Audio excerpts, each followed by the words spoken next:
There's a stretch of road in Stone County, Arkansas, that runs past a wooden gate nobody opens anymore.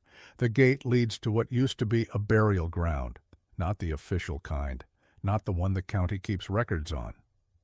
The other one, the one folks around Mountain View used to call the lower yard, back when there was still a reason to give it a name. I sat with the preacher for the better part of an afternoon. He must have been 90, maybe a little over. He kept a Bible on the side table, but he never opened it the whole time we talked. He said he hadn't preached a funeral near Black Hollow Creek since 1963, and that he wasn't the only one. He said there were 3 other men still living who'd made the same decision, and none of them had ever spoken about it out loud to anybody who hadn't been there. He said he was talking now because he was tired. That was the word he used, tired. I'll try to tell it the way he told it. Some of it doesn't line up exactly. He went back and corrected himself a few times, and I left those in because I think they matter. I think the way a person remembers something is part of the thing itself. He was 19 years old the first time he saw the ground move. That's how he put it. Not shift, not settle, move. He'd grown up in a holler about 4 miles north of where the creek bends around a limestone shelf. His daddy had been a lay preacher before him, and his granddaddy before that, and the families in those hills had been using the lower yard as a burial place for as long as anybody could remember. He said there were stones down there from before the Civil War.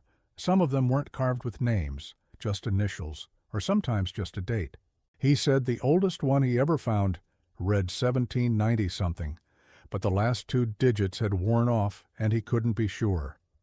The lower yard wasn't on a hill. That was the first thing he wanted me to understand. Most of the old burial grounds in that part of the Ozarks were placed up high, on ridges, where the water wouldn't get to the boxes. The lower yard was the opposite. It sat in a kind of bowl, maybe 20 feet below the road that ran past it, with the creek curving along one side and a stand of black walnut trees on the other. He said the trees were sick. They'd always been sick, as long as he could remember.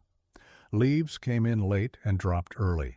The bark was the color of wet ash, but the ground itself was warm. That was the thing. He said his daddy had taken him down there one January when he was maybe 11 or 12 to help dig a grave for an old man named Hollis Brown.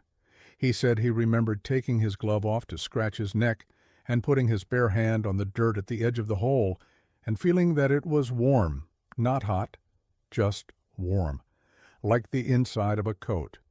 He said he asked his daddy about it, and his daddy didn't answer for a long time. Then he said, well, that's just how it is down here. That's all he ever said about it.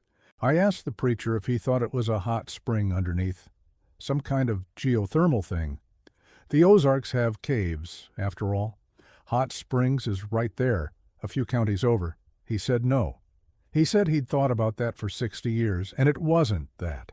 He said hot springs make the ground wet. The lower yard was always dry. Even in the wettest part of spring, when the creek would rise and flood the road, the lower yard never took on water. The dirt stayed loose and warm and dry. He said the first time the ground moved, it was 1961, maybe early 62.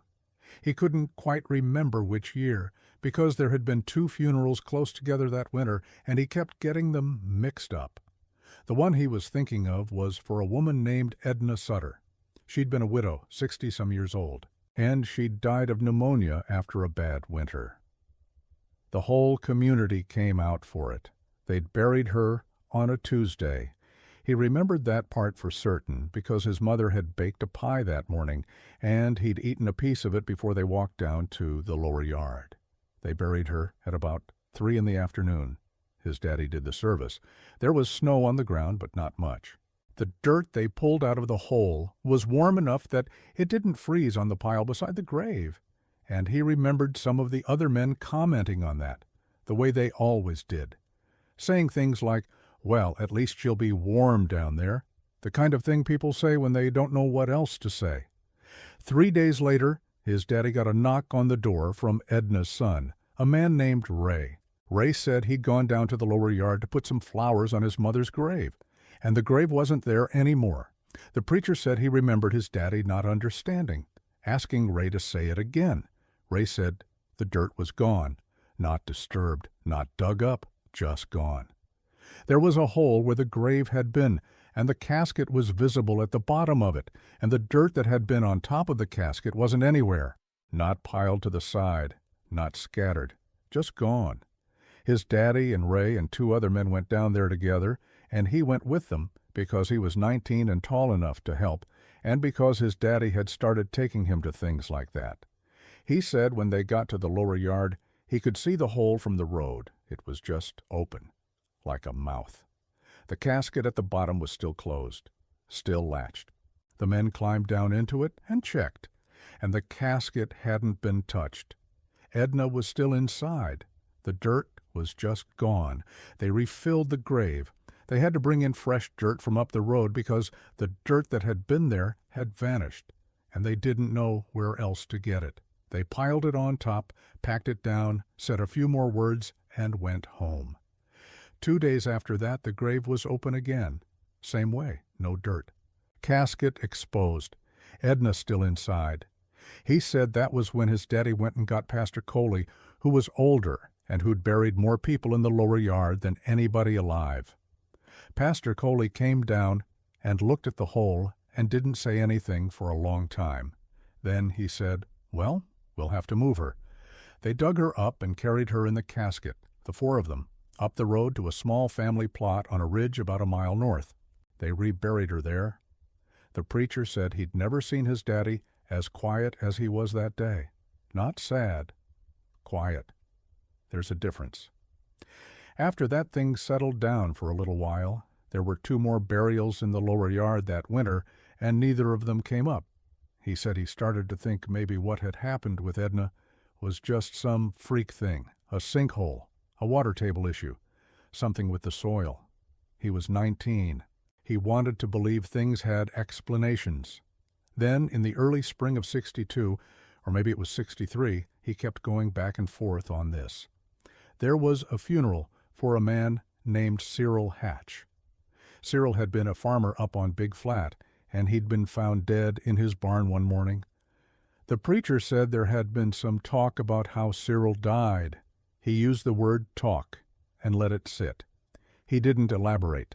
I asked gently if he meant something specific by it, and he just said, "There was talk, that's all." Cyril was buried in the lower yard on a Thursday.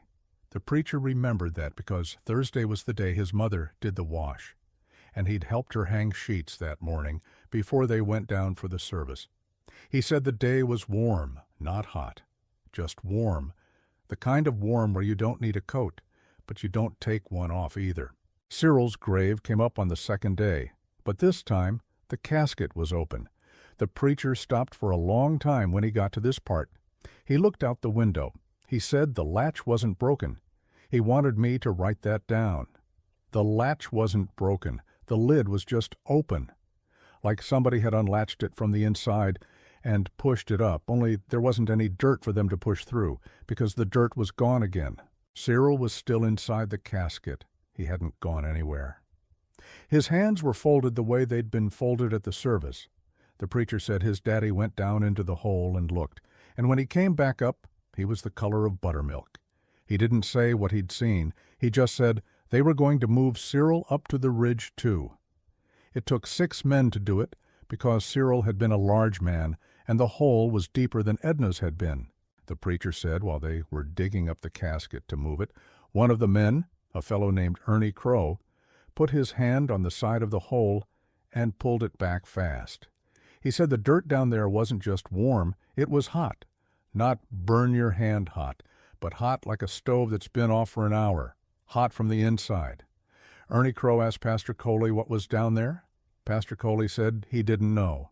He said the lower yard had been a burial place since before any white man had come to that part of the country. He said the people who used to live there before, the people who'd been there first, hadn't buried anybody in the lower yard at all. They'd buried their dead up high. On the ridges, he said that wasn't an accident. The preacher said he asked his daddy later what Pastor Coley meant by that. His daddy said Pastor Coley didn't always make sense. His daddy said don't think about it. His daddy said a lot of things that year that boiled down to don't think about it. But the preacher was 19 years old, and he was the kind of 19-year-old who thinks about things. So he went to the library in Mountain View, and he looked through old records, and he asked the older people in the community what they remembered. He said most of them didn't want to talk to him, but one woman, an old woman named Mrs. Pell, who'd been born in 1870-something, sat with him on her porch for almost an hour and told him things she said she'd never told anybody. She said the lower yard had been used as a burial place starting around 1840. Before that, nobody had buried anybody there. The land had belonged to a man named Garrison, who'd come down from Tennessee with his family and built a cabin on the ridge above the creek. Garrison had a son who died of fever in the summer of 1839, and Garrison had buried the boy down in the bowl by the creek because the ground was soft and easy to dig. A week later, Garrison's son had come back to the cabin. That's what Mrs. Pell said. She said it the way you'd say anything else. She said Garrison's son came back to the cabin one night, and Garrison shot him on the porch and buried him again, deeper this time. And Mrs. Pell said the son came back a second time, and Garrison shot him a second time and buried him a third time. And after that, the son didn't come back any more. But Garrison and his wife left the cabin and moved to Missouri, and they never came back to that land. The preacher said he wrote all this down in a notebook that he still had somewhere. He said he wasn't sure how much of it was true. Mrs. Pell had been an old woman, and old women told stories. But he said the part that stuck with him was the part about the burying. 3 times. The son came back twice, and the third burying took. He said that was when he started to wonder if the lower yard wasn't a place where people stayed buried unless something else was done. He said he wasn't sure what that something else was. Garrison hadn't written down what he did the third time, or if he had, nobody had ever found it. But the lower yard had been used as a burial ground for over 100 years after Garrison left, and most of the people buried there had stayed put. Most, not all. The preacher said he started asking around about the ones who hadn't stayed put, and he said there were more than people liked to admit. There was a man named Welch in 1872 whose grave came open 3 days after the funeral, and his family moved him to a plot in Marshall. There was a girl, and here the preacher stopped me and corrected himself, and said a young woman, not a girl. She'd been 21, named Lila Cardwell, in 1906. Her grave came open the first night. Her family moved her to the Catholic cemetery in Mountain Home. There was a man named Beaumont in 1928, whose grave came open and the casket was on its side, like something underneath had pushed it. They moved him to the ridge. The preacher said he found 6 or 7 cases like that, going back over a century, and he said the pattern wasn't every grave. It was some graves, maybe 1 in 20, maybe 1 in 30. He couldn't tell what made the difference between the ones that stayed and the ones that didn't. He said he thought about it for years, and he never figured it out. But he said by the time he was in his mid-20s, he and Pastor Coley and 2 other men had quietly agreed that nobody was going to bury anybody in the lower yard anymore.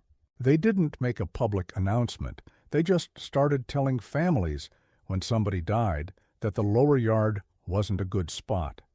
They suggested the ridge instead. They suggested family plots. They suggested the cemetery in Mountain View. By the time the preacher was 30, nobody was being buried in the lower yard, and the few people who asked about it were told it had been closed because of erosion, because of the creek, because of one thing or another that didn't make anybody worry. He said the last burial in the lower yard, as far as he knew, was in 1963. A man named Otis Van de Vander, who'd asked specifically to be buried there because his wife was buried there. They put him in. He stayed put. The preacher said he didn't know why Otis stayed put, and Edna and Cyril hadn't. He said he'd given up trying to know. He said the lower yard was still there. The stones were still there. The trees were still sick. He hadn't been down to it in over 30 years. He said the last time he'd walked past it, on the road, he'd looked down into the bowl and seen that the grass grew different there than it grew anywhere else. Greener, thicker. He said it looked like a lawn that somebody mowed, only nobody mowed it. He said he didn't like to think about what was keeping it that way. I asked him, before I left, if he thought any of the bodies were still there, the ones that hadn't been moved, the ones that had been buried in the lower yard and stayed. He said he didn't know. He said he hoped so. I asked him what he meant by that. He said if they were still down there, that meant they were still buried. And that was what you wanted, with a body, for it to be buried, for it to stay where you put it. He didn't say anything else after that. He picked up the Bible from the side table and put it on his lap, but he didn't open it. He just held it. I let myself out. There's one more thing I want to mention, though I'm not sure where it fits. About 2 weeks after I talked to him, I drove back out to Stone County to take a look at the lower yard for myself. I parked on the side of the road by the wooden gate, and I stood there for a while looking down into the bowl. The trees were the way he'd described them, sick-looking, late leaves. The grass was green, thick, the kind of green you don't see in late autumn in Arkansas. The stones were still standing, most of them, though some had fallen, and one or two had broken in half. I didn't go down. I thought about it. I had my hand on the gate, but I didn't go down. While I was standing there, an old pickup truck came up the road and pulled over behind my car. A man got out. He looked to be in his 70s, maybe 80s. He had on a feed cap and a flannel shirt. He didn't say hello. He just walked up to me and stood next to me and looked down into the bowl with me for a minute. Then he said, "You're not thinking about going down there, are you?" I told him I'd just been looking. He said that was fine. Looking was fine. He said his daddy had told him when he was a boy that you could look at the lower yard but you didn't walk in it. He said his daddy had been firm on that. He said he'd never been down there in his whole life, and he didn't intend to start. I asked him if he knew the preacher. I said the name. He nodded. He said he knew him. He said the preacher had married him and his wife in 1971. He said the preacher was a good man. Then he said, "You know he's the only one left, right?" I said I didn't know that. He said the other 3 were gone. Pastor Coley had died in the 80s. Ernie Crow had died in 96. The last one, a man whose name I didn't catch, had died just last year. The preacher was the only one of the 4 men who dug up Edna Sutter and Cyril Hatch, who was still alive. I asked him why that mattered. He said it didn't, probably. He said the preacher would tell me the same thing. It didn't matter. Some men live longer than other men. That's how it goes. Then he said, "But the wife, Pastor Coley's wife. She told my wife something before she died. She told her that Pastor Coley, the last few years of his life, he wouldn't sleep in the bedroom by himself. He'd make her sleep in there with him, and he'd lock the door. He'd lock the windows. He'd put the dresser in front of the door sometimes if he was having a bad night." I asked the man if Pastor Coley's wife had said what he was afraid of. The man said she had. She'd said her husband told her he was afraid of dirt. Just dirt. The smell of it. The feeling of being near it. He said in the last year of his life, Pastor Coley wouldn't even let her keep houseplants in the bedroom because of the dirt in the pots. He said it was like he was afraid of something getting through it. The man in the feed cap looked down at the lower yard one more time, and then he said, "Well," and he got back in his truck, and he drove off. I didn't go down to the lower yard. I drove back to Mountain View, and I had dinner, and I drove home.